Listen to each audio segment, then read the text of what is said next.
Trash Bones. Welcome to Unknown for the Most Likely. We're going to be doing double dosage. Absolutely. Yesterday we did an episode with Mr. Bombcloud.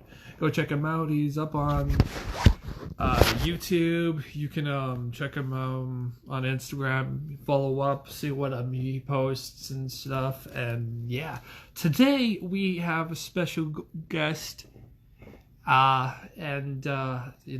This was going to be sooner. It's going to be in a bit, but we wanted to make today's special guest. We have Gnawing Teeth joining us, and we're basically going to be, chatting about, the sound of being on the label that he has been on, and the other band, Guilt Purifier, that's what I'm reading. There's been a lot of music I've been really needing, and I think I'm probably gonna have to definitely check this out, and it's gonna be new to me. But yeah, here it is. Here he is. Here's Gnawing Teeth. There we go. I'm not good with hello. This is like I'm elusive like a Pokemon. So How's it going today? Oh, it's going. It's been a long day. Been up since about 4 this morning. So hanging out. Shit. Do you ever have that coffee? You ever need that coffee? Yeah. You always need it. It's never too far away. But yeah, actually hearing you read back the things, I just realized I need to update some of that.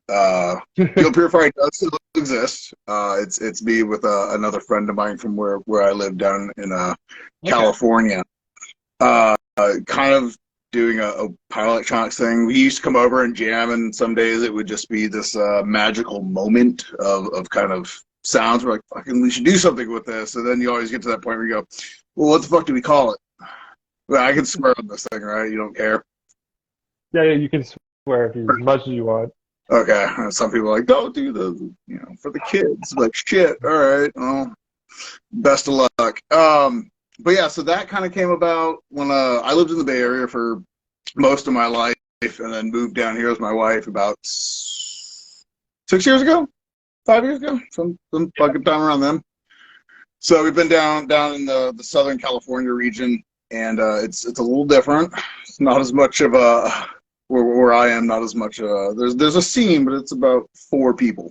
Okay. So it's small, but they make do, and there's a lot of other stuff. So it's adjacent to other things we can go to.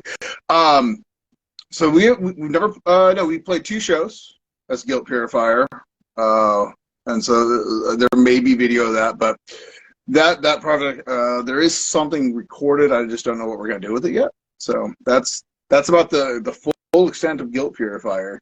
If you get a quick one. But yeah, so I'm Gnawing. Start like as Guilt Purifier. Did you start first as Guilt Purifier, or was it Gnawing Teeth? Oh no, it's been Gnawing Teeth for.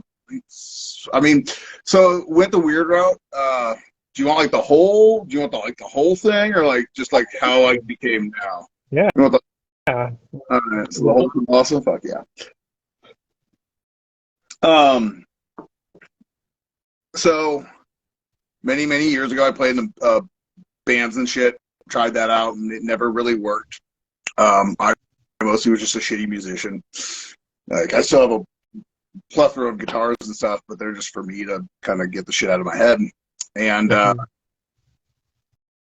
was still angry in my youth, I guess. So I you start looking for something harder, something meaner. Stumble upon your first Merzbow CD or something along the lines of, I think it was the Relapse American Japanese Noise Treaty. Like that was one of the first ones I remember like getting and being like, it's more than just squiggly sounds and static. So, and you kind of started to find pieces all over the world, and so I'm like, well, fuck, dude, let me take a I'm mad. I got all this gear. I'm just playing shit. So let's, start looking into it and start kind of figuring it out. buy your first grunge pedal, and we all know how that story ended for me. So, but we can get to that later. But yeah, so I started making harsh noise wall, kind of delving into that, and then I had a buddy be like, "Hey, you ever heard of Pal Electronics? Here's your first Genesis organ CD, or I think it was like a Halal Nil tape or some shit like that." And start accumulating that. So you start listening. It's like reading books. So you start building stuff. So then I started having all these tapes laying around of harsh noise wall, but I had no real. What the fuck do I do with all this? I mean, I can't just walk to your friends and be like, "Dude, look what I made." And they're like, "Is it broken?" You're like, "Shit, okay, well, now I gotta, now I have to explain this to you. Hold on, there's books about this shit. Let's go." And so, you start learning. It's like anything you do, like pro wrestling. You have your favorites. You have you're like, "Oh, really? They're that cool, but I'm not that into them." Everything's ever going to be pro wrestling for me. If you've longer conversations, you will hear we can go over wrestling knowledge, or not knowledge, shit, but innuendos and music. So eventually, it was originally supposed to, I think, be called gnawed teeth, and you search that, and you go, not gonna call it that. Don't want any confusion. And truly, it came from like a Bible verse, and I'm not religious at all, but it's got some great fucking lines in there, man. You can kind of so for the wailing and gnashing of teeth. And I was like, well, what about gnawing teeth? And I was like, don't hate it. Wrote it down, kind of looked at it, set it there for a week, and kept going back to it, writing other names. And so the name came about, and I was okay. Well, I want to be consistent in theme, so if you notice, there's teeth on everything. If I can, I got really into this artist called Feeding. They did like artwork for like Hatred Surge, Iron Lung, a bunch of great power lines and stuff like that. And there's this era of these like wonderfully black and white drawn things that it was a collaboration, I think, between the guitar player of Iron Lung and somebody else. But totally sidetracked and off topic. But yeah, so they made this T-shirt for Hatred Surge where it's like these rows of teeth, and I was like, "Fuck, dude, that's such a cool logo. I wish I could have something that cool." And like Swans of Filth was always a big inspiration for me, for just like first time you hear, you're just like, I don't really know what else to do now. And so it's a great, yeah. So you have that happen, and you go, well, okay, so I want teeth. I want it to look like this. We got this. So and the theme started coming together, and now it's like, well, shit. I have an idea. I have the imagery. I have my here's my package to give to you. But what am I going to talk about? So then you start delving into your themes, and here I am about 9 years later. But I didn't release shit until 4 years ago. So like, there was all this time of like trying to figure shit out where nobody heard any of that. And I don't, no, there's some early stuff up on the Bandcamp that I'm it's there because I made it, and there was a point of why I wanted it there. So it's all a learning experience. You can go back and listen and you go, ooh, never doing that again. So it gives me government alpha vibes, really. What's up? It gives me government alpha vibes. Like I will take that compliment, sir. that will have made my evening. Yeah, I mean, I definitely liked going into it. A lot of the Japanese noise artists, like, that was kind of where, like, the first time I saw fucking Masana, like, I've never seen Masana live. I'm really, really hoping Hospital, please, next year, Masana, America, please. Yes. Please, it'll make me really happy. It could be a fucking minute set. I'll be happy. So, never got to see Masana. I look a little older than I really am. So there's this time where like all this cool shit happened, but I was like a freshman in high school that knew nothing at this point because I was a theater kid in high school, and so I was busy listening to Sound of Music. Okay. But it was a different time. But there's little. I mean, I used a death metal pedal when I had to do a choir recital or some shit. So it was all there. Just hadn't figured it out yet. So harsh. Did that answer your question? I don't know if that's a really good answer to it, but that's kind of how it all started. So Now it's like I have a new CD that's going to be coming out starting next year, I think. They haven't announced yet, so I'm not going to say who's doing it, but it's kind of like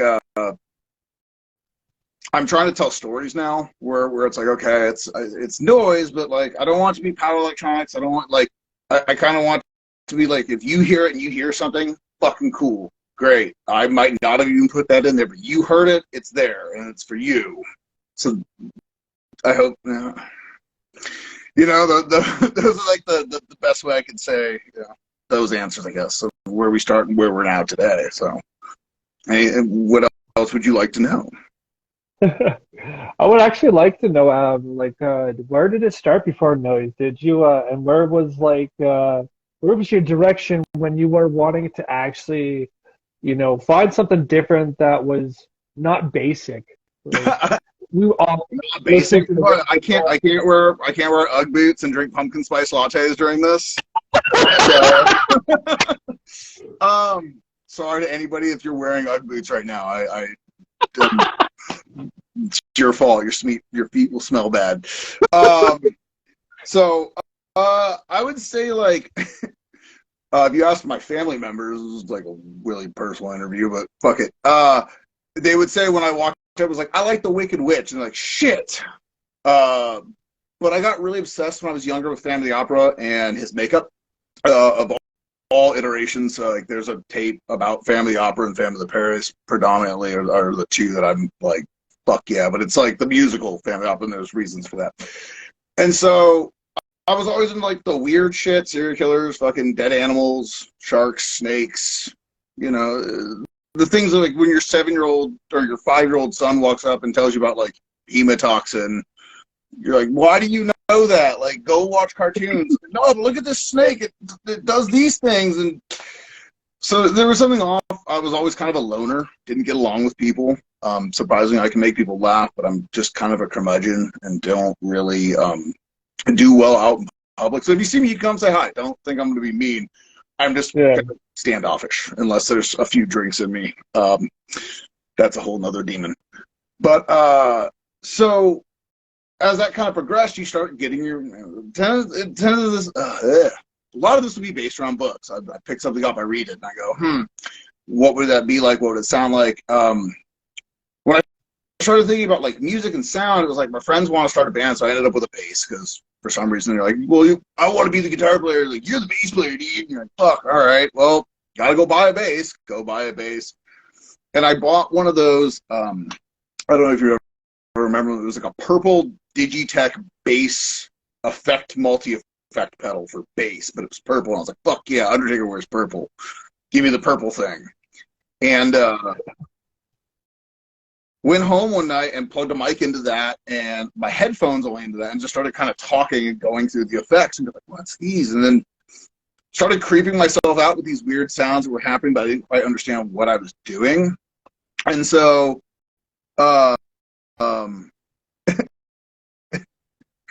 and so a friend of mine was talking shit. And so I kind of was like, well, shit, this music's weird. And then you kind of like, you stumble upon like your first like weird, like your grandmother's record collection. And she has this weird electro acoustic record for like sound sampling your fucking player. So it's all these like sounds and shit. So you can like set up your stereo system in the 50s. But you start hearing this thing, you're like, that's fucking cool. Like, how was that made? Oh, there's this thing called a glass organ or some shit. It's a crystal piano, where it's like a literal, like you're playing water and crystal. And I'm like, those are real instruments? Like, fuck, that's real. with that shit. And so you start finding weirder music. And my musical taste in high school, not great. A bunch of new metal. Let's just move past that. Apparently it's back. It's always trying to come back. Well, the problem is if you look at the progression of that, like that means like Chris Jericho shirts from like the Y2J era are just around the corner for every dude in their frosted tips. So it's fucking bad. I can't even fucking keep a straight face with that one. Fuck. So, you know, music's weird, and so we all end up somewhere, someplace. Fast forward a couple years, done bands, didn't really get along with people, wasn't necessarily the strongest player. Didn't work out. So I was like, well, got the gear. Start getting, you get your first Bomir tape, and you're like, fucking, what's this? Oh, all right, 20 minutes. I'm not moving. Boom, hit your sound. Okay. Fucking cool. You listen to more. Well, now I need to get, now I need an envelope filter for my vocals. And you go and you buy an envelope filter because you want the squiggly genocide organ, or you find your wasp for your White House sounds and shit like that. You start building your arsenal. You start making more and more, and you do different things. I do it to just keep myself kind of sane. Like, I started the audible mastication during the pandemic because everything went to shit. So needed to do something, dude. Sitting on my ass for like 6 months was going to literally kill me. So I was like, well, might as well stress myself out with a job I don't need that kind of want. So fuck it.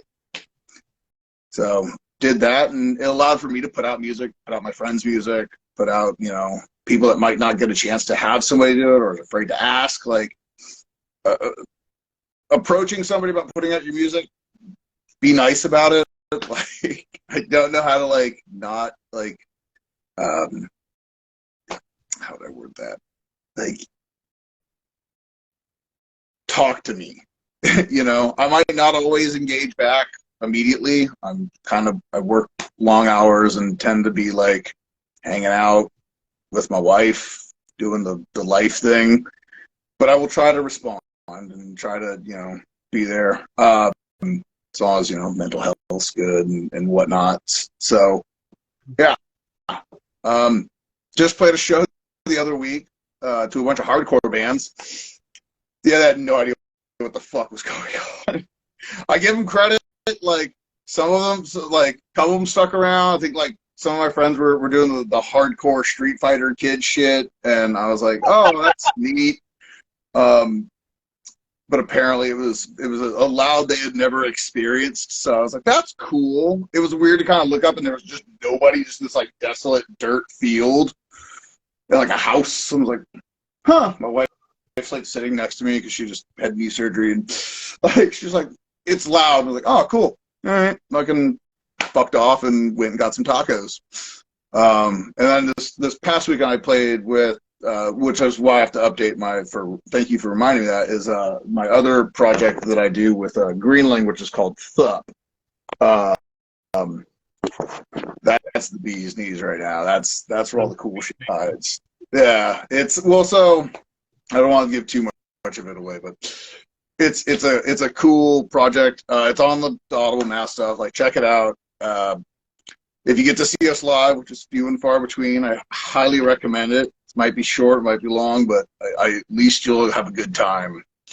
This last week, I got to tell a story about kids killing an old man and making a church out of his body. It's really weird to do in a room full of people who have no idea what the fuck is going on. Great stuff. Top notch, but top notch material there. Mm-hmm. Top notch material right there.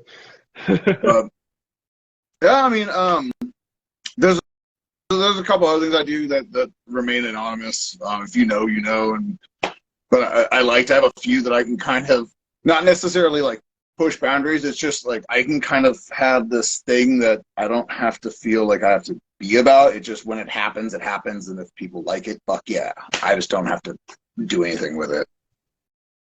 Yeah. If that makes sense, or maybe it makes you just sound like a jerk or something, but well, that makes sense.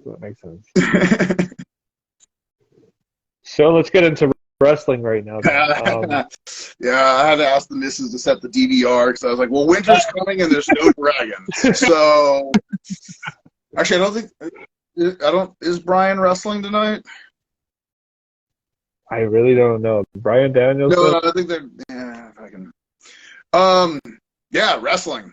Fucking been the shit that I've loved since I was a little kid. What do you want to know about wrestling? I would love to know what you of course probably followed the Attitude Era. Mm-hmm. Did you ever pay attention to the rest of the stuff that was going on over the years as it was, deteriorating at the same time? As it was dying a slow, painful, weirdly PG Or did death. you watch Independence? Or were you at an independent show? So if we wind back, hop on our fucking TARDIS and go backwards. All started with Jake the Snake. So that's kind of when I was a kid. Jake the Snake ties up Macho Man on the ropes, fucking throws a cobra at him, and everyone's like, wrestling snake. I'm like, that's a venomous snake. So fucking tell me how this is, what's going on, guys? So I was kind of hooked from there, like Jake the Snake. Then The Undertaker happened. Then, like, kind of you start growing up, and, like, I think it was WrestleMania 13, Taker vicious for the title, but also had the blood from a stone match. And, fucking, goddamn, dude, best match of the night. And so I saw that and was like, that dude's the fucking shit. I love The Undertaker, and that was kind of it for my youth. Went to the Royal Rumble in 97. Or 98. No, 90. Try to see if I can find the ticket. Whenever Taker got burned in the coffin. It's 97, 98. But Yeah, I remember that. Yeah. Saw Shawn Michaels' career basically get ended. That was, neat. But then, so like after that, so made it through all the Attitude Era, got up to where WCW was bought. They did that whole fucking angle. I think I went to SummerSlam that year when it was like the crossover, or I don't know. It was sometime when it was like DDP and Kanyon versus Taker and Kane in a fucking cage match. It was terrible. It was terrible idea. Bad. Like I was like, way to waste all that talent, but sure, whatever. Terrible bad is out there, like in the 2000 era. For fuck's sake, for with the WWE, I mean, like ECW had to die just because of fucking man buying it out. It was unfortunately, like, it was always going to end that way. Like there was no not having the McMahons win. It's the evil empire. It's the fucking empire. Like we're gonna, I'm a really big dork, guys. Sorry if it's gonna break any of the illusions that I make scary music. Like, Okay. I'm fucking super dork. But it was always gonna be the way. There was like, I go back now and watch WCW, and like wrestling was top notch. Like it was great stuff up to pretty much the tail end. The last 2 years after 7, it was not 7, Sin. It was just might as well put the bullet in that dog right now because it's done. So I was pretty much WWF all the way up. I didn't like it when they cut the F off. I was kind of like, oh, dude, really? What is this entertainment shit? Yeah. And so then we got sports entertainment because, they're entertainers. They can take steroids and just not take steroids. We won't find them. And now we sound like a wrestling dirt sheet. This is just terrible. This is all kinds of bad. So pretty much once Cena kind of came in and became the guy, I was in a high school and was really busy doing theater. Like it was just where I thought I was going to go in like education. That didn't happen.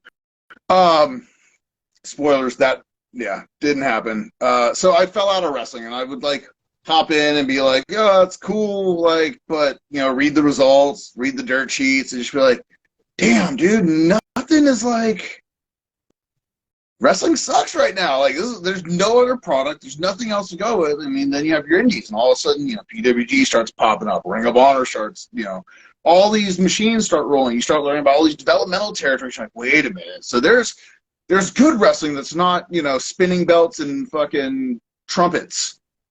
Fuck yeah, let's, and then you dive in, you start finding your Young Bucks, your Kennys, your fucking Okadas. Then you find your first Japanese wrestling tape, and you're fucking done after that. Because these guys are trying to kill each other, and it's amazing. And there's no extra storylines. No one's trying to get the girl. No one got hit by a car. No one did it for The Rock. Like, it's two dudes going to the ring to beat the piss out of each other. Yeah. And hopefully win something, or they're just there to beat the piss out of each other. I'm for it. Like, I love a good Hoss match. Like when you see, to quote Big E, big meaty men slapping meat. Fuck yeah, dude. Like, you want that. Like, that's like watching. I hate to put it over, but Sheamus, Gunther, Walter. Fuck Gunther, Walter. I never knew I wanted that fucking match until I saw it. And I was like, these guys just beat the shit out of each other. And it was no move. What was that? I think we should be getting Walter back next year. Like every original name back. I hope. Yeah, he's slimmed down. He looks fucking great, dude. I was like, he's a little less intimidating because I feel like his bone structure kind of protrudes more, so he doesn't look as like this like solid general. He's just kind of like, I can bend you into a pretzel and throw you across this fucking ring. Yeah. So, but my wife and I actually went to New Japan in Long Beach when they came over here 6 years ago. Jesus. Whenever they introduced the United States title, they came over. We went and saw it. Awesome. It's one of those things. We saw Cody Rhodes fight Pentagon Jr. in a gymnasium in Daly City. It was cool. It was also the one and only appearance, sorry, we're going to use a really bad word right now, of Stardong, played by that evil Joey Ryan. I've heard of that fucker. Yeah. It sucks when you have a Joey Ryan t-shirt and you're like, man, that sucks. You're going to put that right next to the old AC t-shirt and put that in the box of shit you don't wear anymore. Put it on. Fucking put it online. Bored by it. So, do you think I don't know, like a lot of thoughts I've been having about GCW. I love GCW. Yeah. Do you think they're gonna have a burn and crash and burn like ECW, or do you think they're going strong? If they put the belt on Deppen, they're going strong. No. I think that GCW has the potential to be something. Will it ever be WWE? Absolutely not. Will it ever be AEW? No. What GCW should be and will always be is what the fans have asked for. And it has to be for the fans. So the only people that can let GCW down is the wrestling fan. Yeah. That's what I was thinking. So if you look at it like, okay, Gage has the belt again. Great. Can he really keep doing the matches that he got famous for? Absolutely not. Like, he can get it as far as he can in certain places, but if they actually put it on technical wrestling, like fucking Speedball Mike Bailey needs a fucking better belt. Like, that dude is a fucking machine, and the great matches, smooth. GCW has that power to do both. We can give you a bunch of dudes fucking having a Taipei death match, beating the shit out of each other with glass, and then put on a wrestling clinic between a kid and his idol 2 days apart. I watched 2 different wrestling shows. One day, all technical wrestling. Great matches, hard hits. Every once in a while, there's a story. Could it use story? Absolutely. Does it need to be bogged down by story? No. So I would say that GCW is going fine. Their fans can take them out because, Matt Cardona could win the belt again, which did them so many favors. Yeah. Well, you fuckers want to admit it. Deathmatch King. I'm going to be honest. I was, I'm going to talk a little bit about the fucking heels right now. The 2 top heels that were, one that was in AEW, Cardona, and then he went into all independents and just wanted to make money. And MJF just staying in AEW and just being a fucking, I don't know, jerk off that he is. I hear he's a really sweet man. But yeah, no, that's true. That's the fucking truth. I was gonna get to that point, and it's so funny because people, he keeps on trying to say this in interviews, and in his Twitter where he's like, I'm 100%. This is me, 100% all the time. Fucking, there's so many times he's cracked, and it's just like, dude, not even like Undertaker fucking cracked. He cracked at a couple of house shows. I've seen about that.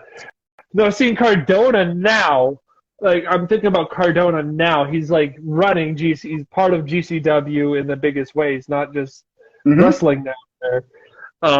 But also WWE potential in the future with Chelsea Green.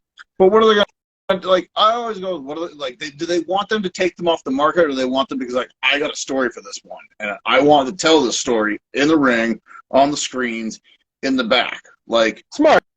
They're going to be smart, and that's my honest opinion of how it's going to go. only shall tell now, huh? Yeah, like I don't know. I'm still thinking this fucking CM Punk shit is a fucking work, but I'll never know. I'm just gonna shut the fuck up. And you all can hate me for this one. I've never liked CM Punk. It's never done a fucking thing for me. And I hear he's, I mean, I don't know. Like, he seems like one of those people that he is his own hype man. He's his own worst enemy. And I'm sure, yeah, there might have been some adult shit in the back. We're never going to fucking know, nor do I fucking care. You fucking instigated a fight. You got punished. Move the fuck on. Go back to the UFC commentary. Commentary, and the thing is, he was like picking at it. It's like, you know, fucking don't bring me your locker room, and I'm just like, fuck's sake. I mean, I did almost start this eating a muffin saying I'm tired and old, but I figured it might not get over as well. So I don't know, man. Like, it sucked. Like, I would say let the Bucks and Kenny go back to Japan. Like, I would rather see the AEW roster not lean so heavily on the originals. Like, you build a roster, like, you got people like Willow coming up, which I'm like, fuck yeah, dude. Like, you got Jamie Hayter as your champion right now, and I'm like, that's awesome. It's not common. Like, did you think 4 months ago Jamie Hayter was going to be the women's champion? No. The fans made Jamie Hayter the women's champion.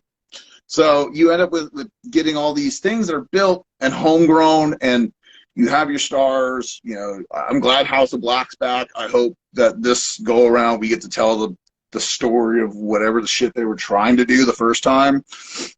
Where the fuck is Miro? Seriously. Make a TV show, possibly. I don't know.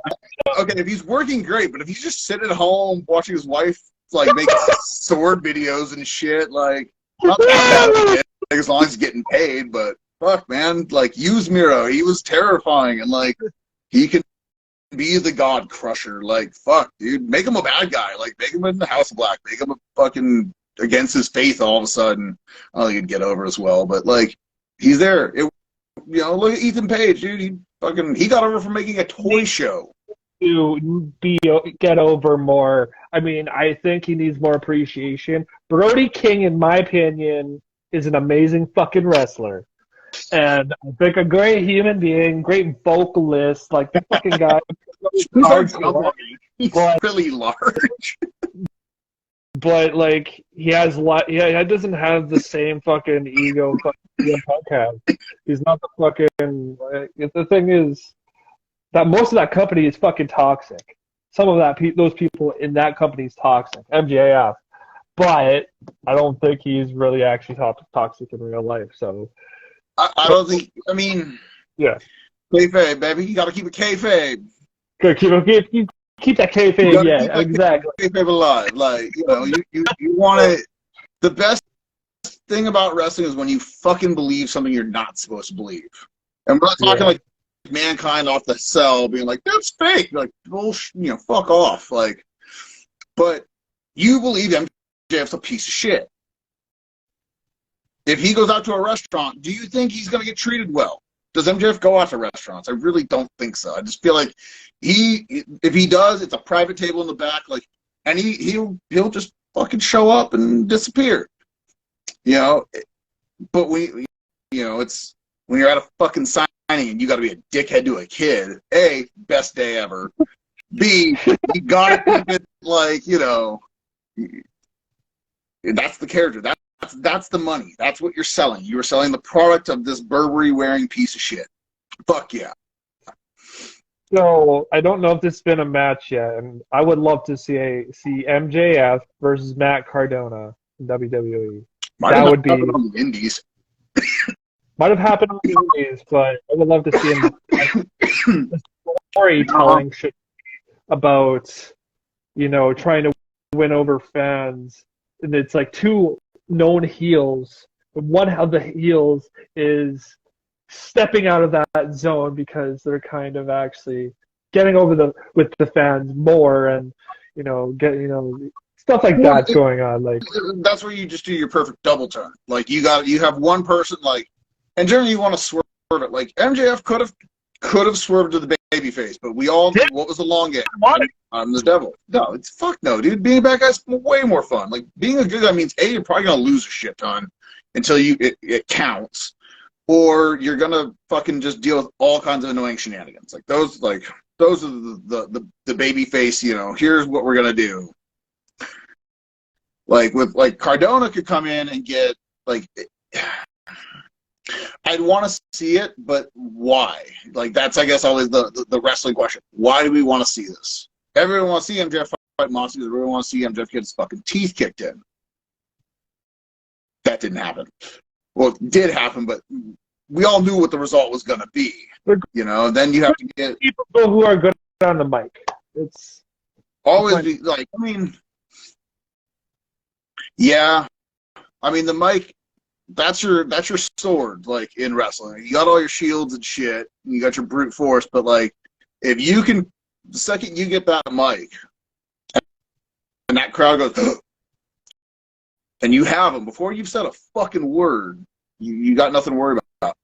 If you get on that mic and they're like talking about their grocery list and you can hear them on the TV, or you could just see people like physically getting up and getting beers and popcorn and milling about, you've already lost it. You've lost where the bringing them into it and keeping them close. That's where you do the Jake the Snake. You start talking real quiet, but now everybody has to. Yeah, they're stuck there, and they have to listen to that. So, I mean, Ricky Starks, dude, fucking, I can't wait to watch that tonight. I know we all know it's not gonna go the way. I mean, we're all watching. See, like. What could have been cool, though, is if Ricky was like, I want a 2 out of 3 falls match with you. The first fall's for the ring, the second fall's for the belt. Make more sense. Right? Because then if MJF beats him for the ring, now his belt's on the line, but he's all beat up. Shit. You got a choice, There's ways you can make it all work. I would feel that, like, this is to get over Ricky Starks as a true babyface. Like we need to get the crowd to be behind him. Winning while losing. Like that's the coolest shit to see is when you're like, damn, that was a good match as long as it's not against Jade. Sorry. I'm gonna throw some shade on that one. I could care less. Get the belt off of her and get her a loss. Let's move on. We've been getting the worst fucking matches with her. She's like getting saying, "Oh yeah, she's like top shit," but like, no, we ain't. No. Like, I was watching Archie and I was talking to my wife, and I was like, I would love to see like the girls on Dark. Fuck it, open challenge. Have Jade work everybody, or get the belt off of her, put it on Saraya. Fucking, thank you for the claps. But like, do an open challenge. Challenge it every week. A new girl will get a shot at it to get some TV time and exposes people. Let them work a longer match, not just a squash match. Like you want to see the product grow. You don't want to be like, oh, what's this week for Kenny Omega fighting Cowboy Band for the 14th time? You don't want that. You don't want that staleness, because that's what happened in WWE. Thank fuck for Sami Zayn, because he saved the fuck out of that storyline. Would have ever thought a ginger Iranian or Syrian fucking Canadian would save a story of the Samoan bloodline? Way to go, Canada. No, I did find something interesting. When the Saudi show happened, the fans shouted that they wanted Sammy, and he's not welcome in that country, and he won't go. So good on you for getting the people to chant your fucking name, Sami Zayn. I know you're never going to hear it, but, you know, in the off chance you stumble across this, you're like, thanks, dude. I would love to definitely actually just, you know, put into this captions. I could do something, you know, it'd be like, you know, talking about wrestling. Because you know, who knows? So a friend of mine actually, my wife was going in for knee surgery this year. She dislocated and tore her a ligament in her kneecap. So that's been basically our year. And a friend of ours got us a cameo from Nick Gage. And it was probably one of the sweetest cameos I've ever heard of. And it's very weird to have Nick Gage yelling at you about like, you're gonna do great. You're gonna fucking heal. You're gonna be fucking awesome. I still have it like on my phones. Like if I'm ever having a bad day, I can just like hit it, play it, and go, yeah.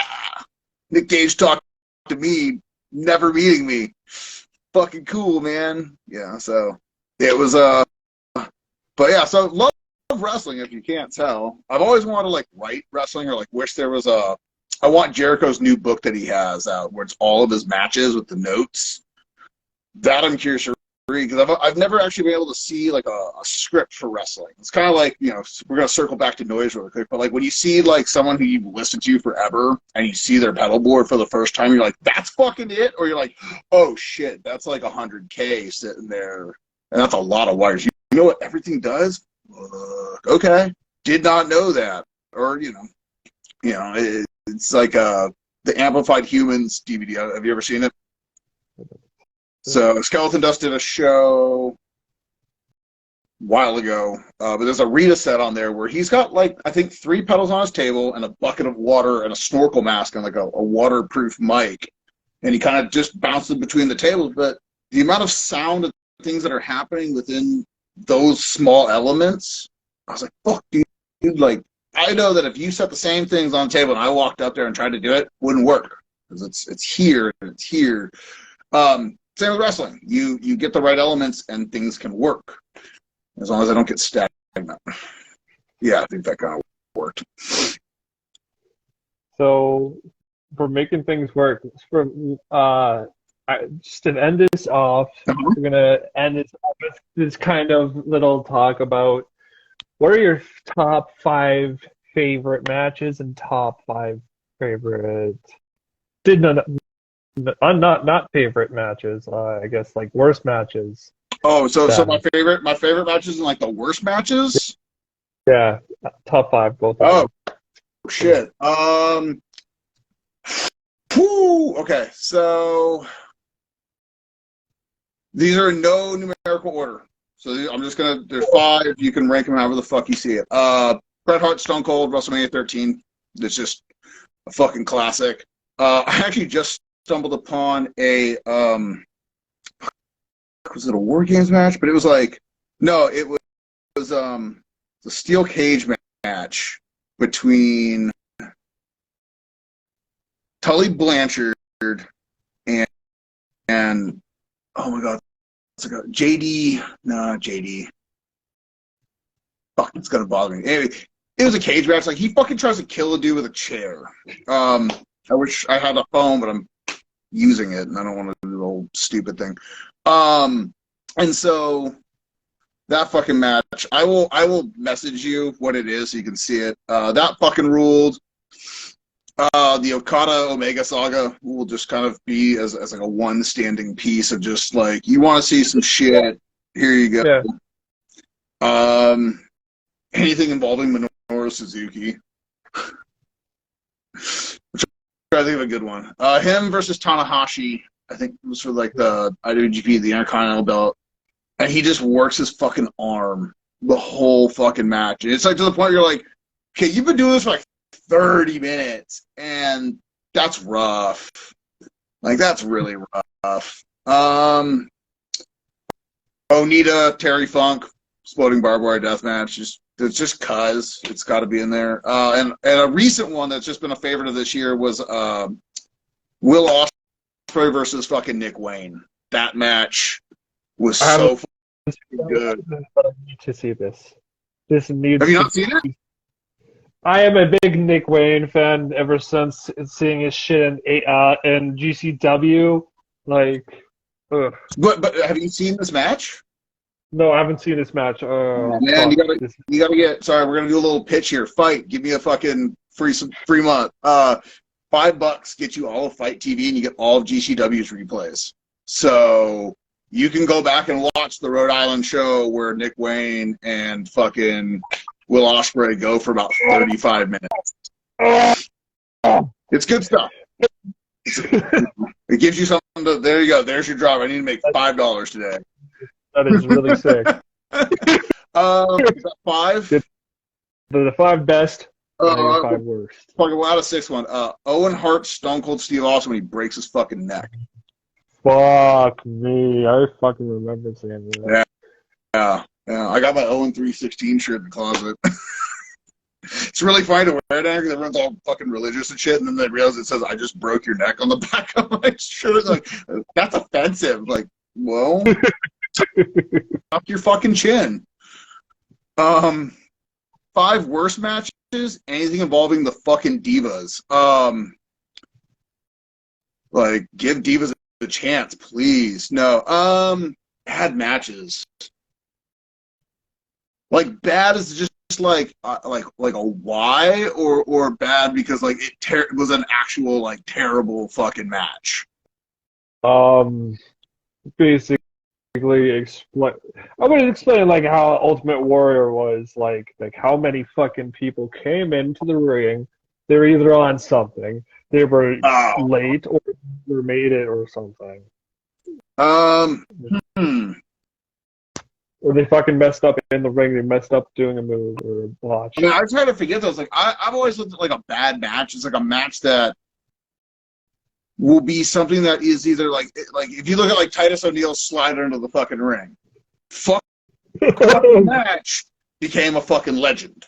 Like when that dude goes into the Hall of Fame, they're gonna play that fucking clip like at least 30 times. He's probably gonna slide into the podium. Why? Because that's the thing everybody remembers. So I wouldn't call that a bad match. Like a bad match, I'd look at like fuck, dude. That's like it's a good question because I don't like have an example off the top of my head, but it would be like if 2 wrestlers got in the ring and like fucking Nia Jax, Charlotte Flair, were whatever the shit that was, and then they kind of like shot on each other. Sexy Star shooting on somebody in the ring, not okay. Like, don't fucking punch the people you fight. Like, that's like if you want to do that, go out back, punch off the clock, go fucking handle it appropriately, and then move on. In terms of like uncomfortable, some of the early tournament survival stuff was like a bad match because like you're just like. No one died in the ring. Like there was shit like that. There was a Charles Mason match against Alley Catch recently that was really like I think they're setting up a story for like her to overcome this piece of shit, but like Charles Mason's this like just scummy fucking evil character, and the match was uncomfortable. Like they did a job of selling this like creepy, rapey, fucking serial killer dude to fight Alley Catch. Like she even tried to stab him, and he was just like it. So I was like, "Fuck, I don't feel good after watching that match." But is that a bad match or a good match? Because I felt something. So or like when you push the boundaries of like the Trish Stratus barking like a dog thing. Like I saw that when I was a fucking kid on live TV, and was like, really? Like, damn, dude. There's a bajillion other weird things you could have made her do, like eat a can of sardines on TV. That's not fun to do either which way. One of the matches that come to my mind, and there's like I know there's like a bunch out there that are some shitty ass matches. Brock Lesnar versus Goldberg at WrestleMania. I watched that fucking. If that ever happened. It was Goldberg. That was. I'll stand by that. That was just a throwaway career type match, and that's why I didn't fucking like it. They were going away their careers. They were leaving the company. And that's kind of what I was getting at. Was like, if they go out there and you can tell the dude sitting at home that spent $60 to watch this, that these motherfuckers don't want to be there making a fat paycheck, why should I care? Yeah. So I don't know. That's That's an understandable one. Yeah. Trying to think of, like, just some, like, I've always don't like the whys. You know what I mean? Like, when you see a finish, you're like, well, why? Like, the story was so hot, and that's it. Like, they beat them. It's over. There's no, they beat them clean. You're like, fuck, dude, you wasted 3 weeks building this up to squash it out on Sunday Night Heat. All right, cool. Sorry, throw back to the Sunday Night Heat fans. The real ones know about the empty arena during the Super Bowl. It wasn't That was on during the Super Bowl. Yeah, but yeah, I don't know that I have a worse match that isn't like something that's more based around like what you're left feeling. Like, I would say, like, the worst match would have been the one Owen Hart died at, because I still remember that pay-per-view. I remember all of a sudden that happening and being like, fuck, and like, that's a really good pay-per-view. You actually go back and watch it. It's a really good pay-per-view. Because, I mean, the show had to go on, but like, every time I watch it, I'm like, that's just a fucking pit of your stomach that you're like, man, that hurts. I don't like this feeling. I don't want this feeling with my wrestling. I want to leave here feeling good. When Undertaker lost to Shawn Michaels in the casket match I was at, you're the favorite wrestler. You got fucking burned in the casket in front of me. Really, really damaging to about an 11-year-old. You're just like, you said this shit was fake. Those are real flames. I can feel them. So like, actually, funny story about that is like where we were sitting. It was like, you remember that old tunnel that they used to come out of? It was like that weird like plastic tunnel. So we were sitting right above that. So, like, dead shots of the ring. I mean, you can't see people coming out of the thing, but whatever. They get to the ring. There was no real intros or anything. It was just a fucking circle. There's no video or anything, so it didn't really matter. Got to see Luna Vachon that night. Fuck yeah. And so, Taker and Shawn are doing the thing. DX gets run off, and I see the fucking pyro guys come in. They slide those little straight things with Kane's pyro on it. I was like, damn it. Because I thought Taker was going to win, get the belt back. I was like, this is going to be fucking rad. No. Kane had to just come and do some awful things. And I was a sad child. Like, I think I rode home, like, my dad took me, and I just was silent, just sitting there just like, but it's not real.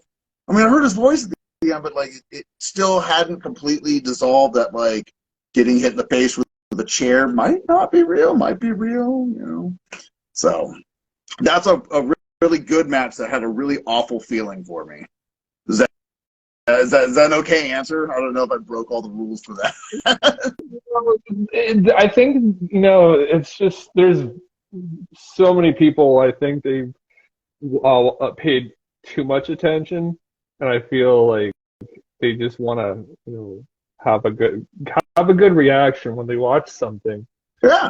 I think it's just like, if you don't have any favorites, you don't have any dislikes, it's okay. You could say Cena, it matters. Yeah, I mean, it's just like, it's hard to be like nitpicky on something. It's something I can't do. I'm not a wrestler.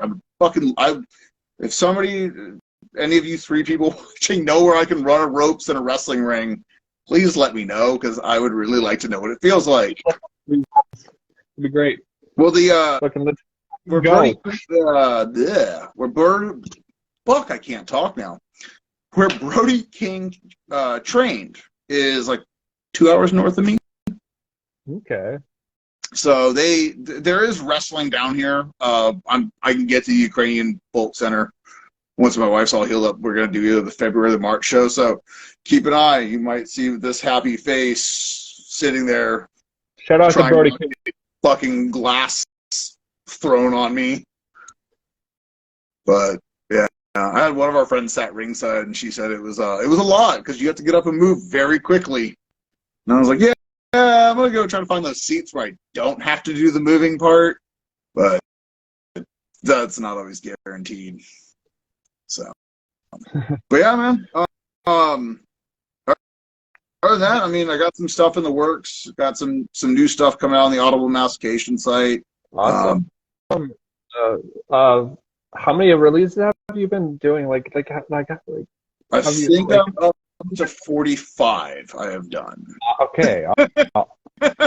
All handmade by myself.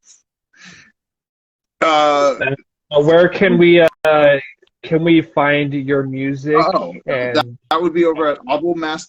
Fuck, actually, I don't. It's there's a link in my bio. I believe it's Audible Mastication REC at .bandcamp, I think.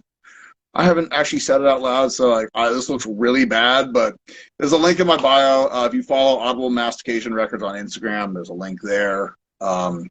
If you search Gnawing Teeth, thrup, Greenling, that's a buddy of mine's band. It's the other person in thrup, but I didn't say that.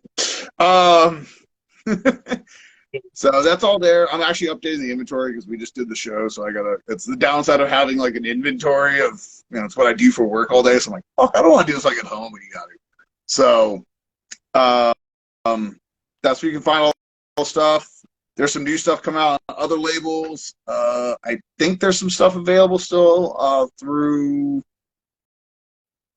No, that one's nope. They're all sold out. So I go look at my invisible list over here and be like, shit, actually. Okay. I think everything else is sold out from everybody. Like, there's most of it you can get through me. If there's something you see that says it's sold out and you really want a physical copy, send me a message either through the Gnawing Teeth or through the Audible Mastication, and I can normally make you a CD of it. Then you can just put it in your car and listen to your wonderful soothing sounds of whatever the shit came out of my mind that you wanted. So that's great. Yeah, but thanks, man, for having me on. Everyone shoot the shit on wrestling. Yeah, man, I appreciate it. I appreciate it a lot. I've been actually I'm glad you got to come on to the show. Yeah, fucking playing life tag. Downside of living in two different time zones when someone has a 9-to-5 job. It's more like a 9 to like it's like a 10-hour day every day. So not a 9-to-5, but same shit. All right. So for everybody who's watching, for next week, we are going to definitely be figuring this out right after the show here today. Thank you for being on the show. Thank you so much. Go check out Gnawing Teeth and go check the rest of his projects and keep an eye out on most of the stuff. Yeah. I'll try to get better at this shit. Yeah. Motherfuckers out there who like the wrestling, keep your thoughts to yourself if you actually have nothing bad to say. No. Get at me with all your heel comments, please. Come at me about how I Cornette. Okay. Like fucking fight people. No, I'm kidding. But I will, if you want to talk wrestling and you throw your theories at me, by all means, fucking bring it on. Let's go. All right. You have a good one, brother. Later, thank you much.